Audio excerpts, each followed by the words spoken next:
ശ്രീ ശുകമുനിക്ക് ശേഷം രണ്ടാമതായി സപ്താഹ കഥ നടത്തുന്നത് ശ്രീ ഗോകർണനാണ്. കലിവർഷം 200 കഴിഞ്ഞതിന് ശേഷം. ഗോകർണൻ്റെ കഥ കേട്ടിട്ടുണ്ടോ? പണ്ട് ആത്മദേവൻ എന്നു പേരുള്ള മഹാപണ്ഡിതനും ധനികനുമായ ഒരു ബ്രാഹ്മണൻ തൻ്റെ സുന്ദരിയായ ലഹളക്കാരിയായ സൂത്രശാലിയായ ദുന്ദുലി എന്ന ഭാര്യയോടൊപ്പം വസിച്ചിരുന്നു.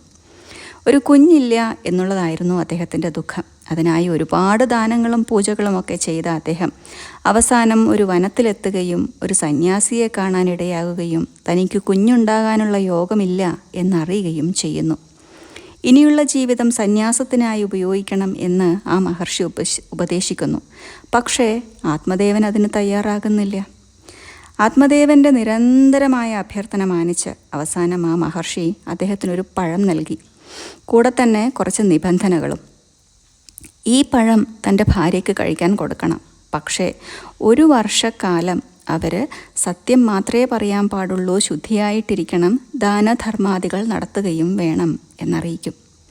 അങ്ങനെ ചെയ്താൽ പണ്ഡിതനായ മഹാനായ പുത്രനെ ലഭിക്കും. അല്ലാത്ത പക്ഷം കട്ടും കവർന്നും നടക്കുന്ന ദുഷ്ടനായ പുത്രനുണ്ടാകും എന്നറിയിക്കുന്നു. വളരെ സന്തോഷത്തോടു കൂടി ആത്മദേവൻ തിരിച്ചില്ലത്തെത്തുന്നു. ഭാര്യയ്ക്ക് പഴം നൽകുന്നു. എല്ലാ കാര്യങ്ങളും വിശദമായി പറയുന്നു. സൂത്രക്കാരിയായ ദുന്ദുലി തൻ്റെ ഭർത്താവിനെ കാണാതെ ആ പഴം പശുവിന് തിന്നാൻ കൊടുക്കുന്നു. അതേ സമയത്ത് തന്നെ ദുന്ദുലിയുടെ സഹോദരി ഗർഭിണിയാവുന്നു.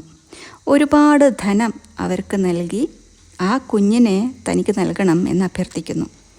എന്നിട്ട് സ്വയം ഗർഭിണിയായി അഭിനയിച്ച് തൻ്റെ ഭർത്താവിനെ വിശ്വസിപ്പിക്കുന്നു. കാലം കഴിയവേ പശു ഗർഭിണിയാവുന്നു. മനോഹരനായ ഒരു പുത്രന് ജന്മം കൊടുക്കുന്നു. എന്നാൽ ചെവി മാത്രം പശുവിൻ്റെ രൂപത്തിൽ, ബാക്കി മൊത്തം മനുഷ്യ കുഞ്ഞാണ്. അതുകൊണ്ട് തന്നെ ആത്മദേവൻ ഗോകർണൻ എന്ന ആ കുഞ്ഞിന് പേര് നൽകുന്നു.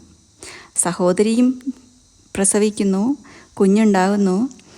ദുന്ദുമാരൻ എന്ന് പേരിട്ട് ആ കുഞ്ഞിനെ വളർത്തുന്നു.